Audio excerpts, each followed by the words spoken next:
Welcome in to Europa Park, where today it's day 2 of our investigation here at potentially one of the world's best theme parks. We're going to check out loads of new areas today that we didn't check in day 1, as well as lots of the water rides because it's going to get hot. So hit like, hit subscribe and join us as we investigate.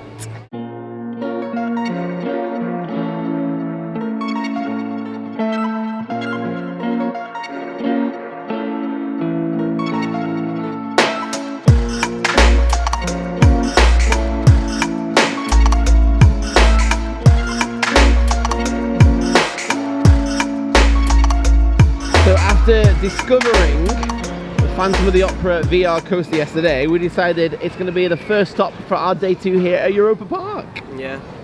Did you love it? Not quite as much as just pure can coaster, but it was still very fun, and I think €7 is reasonable because like the animation was pretty high quality. Yeah, I thought that. And we were just saying then, like, it was very hands off. They just hand you the headset.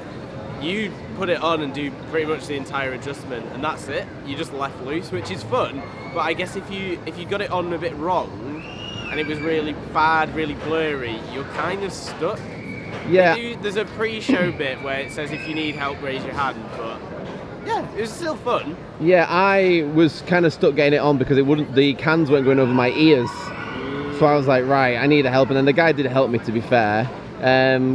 And then after that I found if I pulled the goggles further down, then it would be a little bit more in focus and it would be like perfect quality, but the bridge of my nose was stopping it largely. So my nose is a bit sore because I was kind of holding it down the whole ride, but I thought it was a really good alternative. Yeah. I think with the coaster being an indoor coaster anyway and fairly dark, I think it meant that it worked in that having that because you just couldn't see where you were going, and that was the fun of it, wasn't it? Yeah. Not knowing the layout and just being thrown about like, where are we going? And that sort of thing. Yeah. Still fun. It was really good. We were saying we didn't do Galactica, so we don't know how to compare, but I don't know. I can't imagine Galactica was better than that because you put on the goggles before you got on the ride, so it was like a whole thing. Galactica was, I think, was like wired to the cars. Yeah, this wasn't. This is free roaming, so yeah. Like, which really made it. I think that made the difference because you're immersed before you got on the ride, so it was a whole experience with the ride rather than just the ride, I guess. Because spoiler, it makes it look like you're getting on a boat for 2 people. So it's really immersive when you get on with the headset on into the single boat rather than a coaster train. Yeah, and we were next to each other but couldn't see each other in the actual simulation, if you will. So yeah, I thought that was pretty cool. It was £7, as we said. There's 2 other VR attractions. Sorry, €7. There's £5. Yeah, there's 2 other VR attractions, and you can get all 3 bundled up for €14. But we're not going to do that. We think this was the better one, and we definitely enjoyed it. But it is worth doing if you've got the cash. Lovely stuff. Pegasus then, Mac, obviously a Mac ride, it's a Youngstar model. Surprisingly thrilling, I thought, in part. Some of the forces were there, and I think that's a nice little, hey, let's do this before you get onto the big boy coasters. I mean, obviously, the big boy coasters are way more thrilling than that, but that's the point of a family coaster, right? I thought it was good. Yeah, nice. The interaction with Poseidon, I think it is just here, the water coaster, was really good as well. And I feel like even the ride-ops felt somewhat Greek. They were like old and tanned with white hair. Do you think that was on purpose? I don't know. I'd like to think, yeah, because the attention to detail here is second to none.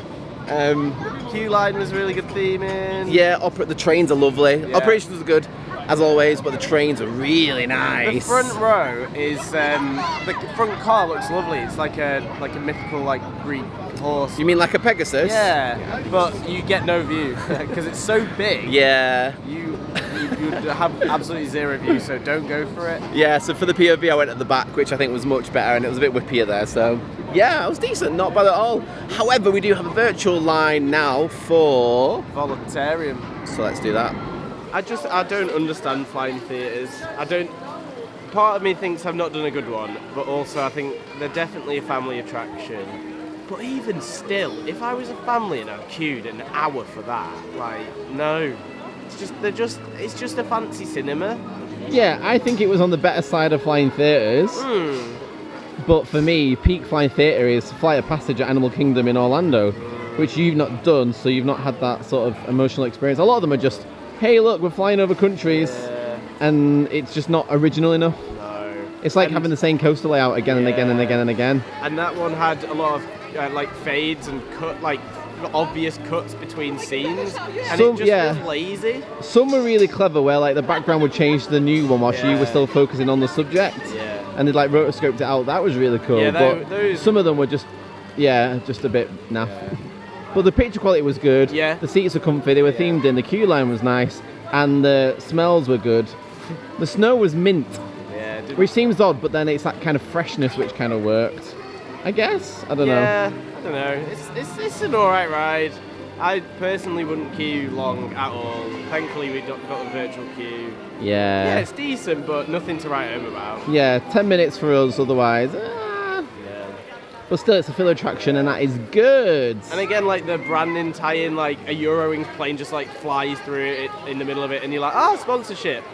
Oh yeah. Capitalism. There was one of them in the queue line as well, which ruined it a bit, but... Yeah, alright. Yeah. I'd give it a 6 out of 10. Ooh. Harsh. Just jumped off the EP Express, which brought us to the back of the park. So now we're in the sort of Spanish area. I can see Austria over there, which has its redo recently. Looking forward to seeing that, but there's a bit more we've got to do over here first. So let's crack on.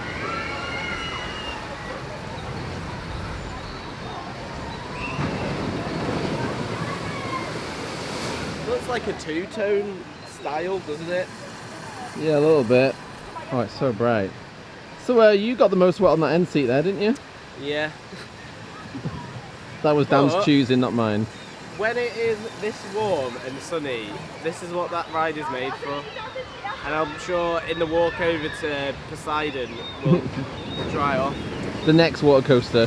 To be fair, doing two back-to-back makes sense. If we're going to get wet, we might as well do it together, right? I think. Yeah. I feel like that makes sense. Yeah. You know what didn't get me? It wasn't the actual splash, it was like the effect afterwards. There was like a big splosh thing. Yeah. That's what got me. Yeah. Fun though.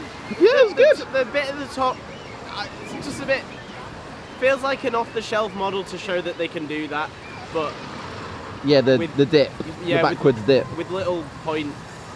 Yeah, there's no need, is there? It's like, hey, we can do 2 turntables, but 5 boat operation, it was super quick. Yeah. You're wet, I enjoyed it, people enjoy it, happy days, Mac product. So that was a better layout on Poseidon compared to Atlantica, but it was rough as hell. First half, very rough. Second half, rough but not as bad. A lot of trothness, which I thought was nice, just to have a little wade in the pool. Yeah. But and the splash wasn't that bad either. I didn't get really wet on that. I'm glad we did it this way round, because we had a chance to dry between the other one and Poseidon. Yeah, so we had virtual lane for this and we had 3 minutes to spare. We basically walked across the entire park to get here. Yeah. Bit much, silly planning on our part, but we've done it now. Yeah. It's another coaster down. Another great Mac product. And this has got a lovely station as well, like it's absolutely beautiful with all the theming, very Greek. And it makes me want halloumi. I don't know if there's halloumi anywhere, but kind of fancy that, but I don't think we're getting halloumi, are we? Well, I mean, we'll have to walk past, so if they have it, we'll probably see. pass it. I think Detective Close wants curry. I wanted to have a chat. I wish to stay more now. Can I ever go? What? Can I ever go? Do you want to have one? Yeah. You sure? No. Okay. I was just testing you, but I don't want it. Let me place it. Ooh, look at him go. Here he is. Wow. And he's doing that as well. How long have you been doing that for? Over 15 years. Wow, and you've never dropped them? I did, yeah. That's a long time to be doing that for. Yeah. Oh, you stop now. Thank you, bye. Bye. Bye. Have a really good day. Yeah. Really good day. Really good time. I love that honesty. Yeah, I've dropped them. I mean, 15 years is a long time to be juggling for. I would have needed a break, maybe a week. I can see one of the Mac monorails. Oh, lovely, the mini one. Yeah. Hoping these rapids are going to get splashed. Someone's waiting, here we go. Oh, hey! That kid is drenched. What's the plan, Dan? €1 well spent. €1, 4 squirts. Here they are, victims on their way. Oh, hang on, wait. 3, there you go. That's better. Snorri Touren then. I thought it was really cool. I thought it was beautiful, actually. That beginning very bit. nice. Yeah, it was interesting actually because the way they used the screens was really good. So it's a mixture of screens and set pieces. But some of the screens, when they sort of transitioned to the next scene to reset, it had a wave of fish go over it, which I thought was really cool. Quite clever, and when we did the flying theatre and that wasn't as clean of a cut. Yeah. But I thought it was really cool. But my favourite bit that got me by surprise, I say favourite bit, the most interesting bit was at the end. Do you know what I mean? Yeah. When you end up on like a little platform and then it does a lot of multi-movement stuff, which was cool. Yeah.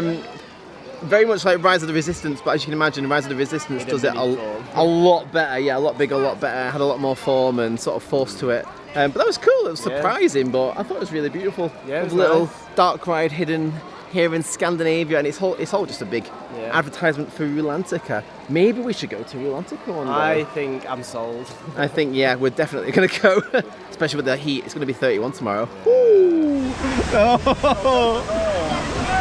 I said Karma was going to get us back. Oh no! We're in the perfect position.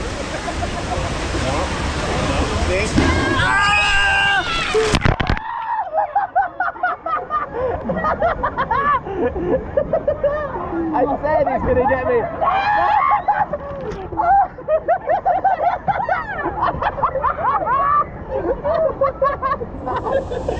Oh! I knew that was gonna get me. Oh my days! All day, when Dan's been squirting people on the rapids, etc., I've been saying, you know what? I bet they're gonna get us back really good, and Karma's gonna be a real life living thing. Dan didn't get wet, but guess who did? Us, didn't we, Dan? Not you. You were fine. Myself and Henry absolutely took the brunt of it. And the thing is, it's timed. So when you do one propulsion of water, you can't immediately do the next one. However, because we were stuck in position, they got us twice in a row. Which, when we were doing it, well, when Dan was doing it at other boats, it happened 0 times while we were there. Genuinely, it never happened. We get on it, happens twice, and everyone was cheering. Dan had his cup, he tried to throw it back at people with some water in it. Didn't happen. Wow. So it was really fun, very wild. People were standing up before when we were watching, which is incredibly dangerous. I think that is fun. It's like a genuine standard rapids. That's probably my favourite. However, that Amazonia at Belwade was really unique, and I do really like that still. But that's great. And touring around and seeing everyone as you go by, it was really cool. Really like that. It's just so rapid, like the sort of like crazy roughness of the water. It's the same fun. thrill level as Voltron. Yeah, it's intense. It's one of the intense rides, they say. So, yeah, big stuff. But up next, we're gonna go dry off on Bluefire. We just had our second go on Bluefire, and I got onboard audio. Did you? Just on my right side. Oh, we had Just on one we side. had none. So I got a little bit, although I was at the back, which was, I think, better than yesterday, but it was rattly. I got the icon rattle. Yeah, you know the rattle on icon. Yeah. Yeah, that was definitely present, and it felt very icon-like, you know, Mac launch coaster. So I don't know if it was better or not. I think I preferred the front row in a way. And it being slower as well meant there was more hang time and stuff. But I proper was kept in by my thighs on the final inversion. That was very whippy, and I was like flung into my thighs, and they're a bit sore now. But otherwise, it was all right. Yeah. Solid. Straight. Well, not straight in. Probably about a 5-minute wait with our virtual queue. We can book another one now, can't we? They're all full, but we'll keep checking. Yeah, it's worth. If there's something you want to go on, keep refreshing, because people will give up their spots to try and get something better. So you might end up on what you want. But it's a free service. Use the app. Best thing to do is to let one person organise it. They can scan all of your party's tickets, and that way you can all ride together, and you get a 10-minute slot to join, and it's just fast pass for free for everyone to use, basically. Yeah. They're good. So yeah, really nice to see. Means we've got a lot to done today. However, there's still like 5 more coasters to go on? 5 more, yeah. Counting those creds, we're nearly there. So let's crack on. I need some water though, or something. I'm getting hydration time. Yep, please. Yeah, we had to, didn't we? We had to have another ride there on Voltron, sponsored by Rimac Nevera, whatever it is. I had a rough seat. I was in the same seat as the first ride yesterday, so row 2, right on the ends, one of the wing seats. Really cool, really exposed, but that time was definitely rough. I mean, Dan was saying yesterday, like, you get a headache on it, and I was thinking, but your head's not hitting anything, but yeah, I completely get that now. Don't know what it is. It's not the seat particularly, because yesterday was fine, so it must be certain trains. That's the only thing I can think of. It's later in the day, so it's, you know, it should be warmer and running better, which it was yesterday, but yeah, the only difference I can think of would be the train itself. So, Odd, didn't you have a theory, Detective cooks and that certain trains will be set up in a certain way because it's a prototype and therefore they're trying out what sort of settings work. Again, I don't know if you can hear him, maybe he'll join me I don't here know again. how much truth is in it, but I've heard that because it is like the first sort of prototype of the Striker, and there's so many trains that some of them are tweaked different, so different wheel types, different suspension, and then a bunch of other stuff probably, so that they can see how they like wear in and how they perform, how they maintain. Which I think is really smart and makes sense, but not for us as testers. No. When we get a rough one. Yeah, every other one has been great. I still enjoyed it, it's still fantastic, but that was a bit painful for me, unfortunately. So, something a bit more tame now, I think. Well, that was painful, wasn't it? So, it's essentially a wild mouse. Like lots of tight turns which aren't banked, hence the pain. Steep drops, and no spinning. And small restrictive ride vehicles. Yeah, too small, and it's bags on. Basically, it's bags on at most of the rides here. And my big camera bag is way too big, and I actually got my foot stuck between my bag and the train carriage. And I had to wiggle a lot until I was ready to say, yeah, let's go. So, yeah, it was a bit much. Although, the lift hill was really fun. And by lift hill, I mean lift. It was literally like a wobbly lift, wasn't it? As it went up, it was slanting side to side, which was really cool. I've never seen that before. Yeah, it's very clear when you walk into the ride that it's a vertical lift. Yeah, you see it from the outside as well. But the tilting inside was a surprise, which is fun. Yep, I had no idea about that. So that was a surprise I didn't know, actually. It was quite a nice surprise. That was my favourite bit. The theming and the queue line was really nice as well. This whole Switzerland area is very lovely. And the fact that you've got like, Greece next door and like France the other side. I think Greece maybe, or Croatia, sorry. Croatia, yeah. Yeah, it just seamlessly transitions. It's really surprising. You wouldn't think it does, but you're very much immersed when you're in the area, and all the trees are very specific to the area as well. Like it's done really well. This park is perfect, basically, is what we're saying. But that ride's not so much. It was so hard to get any good shots of that because it's very well located among the treetops within this Switzerland area and this little sort of village we've got going on here. I found that really rough and rattly. Yeah. It was really shaky right at the front. And you know what? There's better operations than Avalanche at Pleasure Beach Resort, Lancashire, England. UK. All UK world. Although Universe. Avalanche doesn't hurt. This had really wide troughs in parts, which was more reminiscent of like the bobsleds in terms of like the Olympic Games and stuff. Like really wide, weren't they, on some of those bank turns? But yeah, it was just too rough. It made it uncomfortable. A lot of the first sections of track had like extra bits to like hold the train in, like double track, so that it didn't move. And I was just like, well, why would you have a bobsled coaster and like restrict the train to a more narrow track? Just was a bit odd. Yeah, I thought I was going to enjoy that a lot more than I did, so I'm somewhat disappointed, to be honest. I think Avalanche was really fun, but that was a better layout, but was a worse experience, I think. Yeah. But a better setting. Yeah. So it's you need like a mix of the two. You need this theming and this layout with that comfortability from Avalanche of Pleasure Beach Resort, Blackpool, England, Lancashire. First cattle pen queue of the park? Yeah! The one that I can remember anyway. Very Portaventura, very just zigzag and gross, which is not what you want. Woo!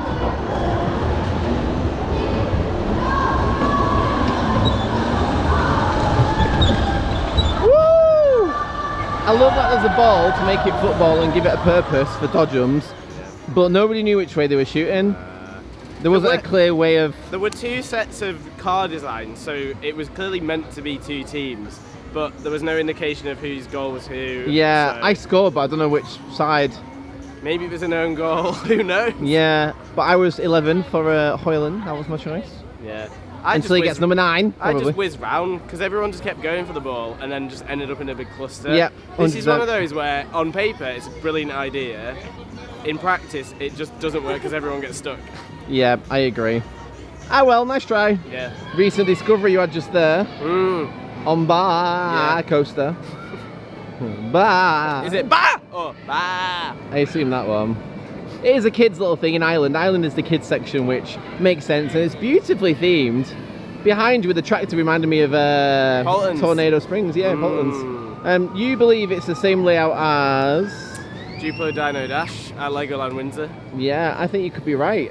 It's either the same or very similar. Yeah, probably, but much better themed. It's got all this rock work and mouse and sheep and stuff. And What do you mean a giant rotating Duplo dinosaur isn't theming? I mean, I guess it is, but Ending our day here in Croatia on Voltron yet again. That's 6 rides in total, I think now.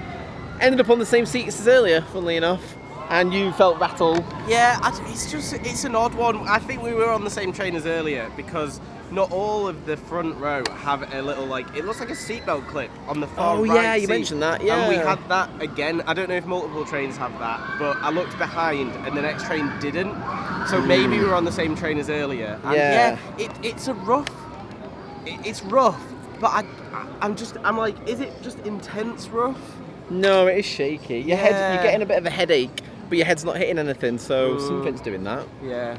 Still fun. Yeah, it's still the best ride in the park. I just hope that gets sorted at some point, because it's not going to take away the fun of it, because I've had the fun ride, but I know a lot of people have gone, oh, it's rough, because the ride they got was rough. Yeah, the train they had was rough, and therefore it's swayed their feelings very negatively, whereas we've had lots of good rides, and therefore we liked it. If that was a rough ride, I'd be like, that was my first ride, you know, so it definitely will sway opinions. So interesting, and I think we might need some more investigating tomorrow.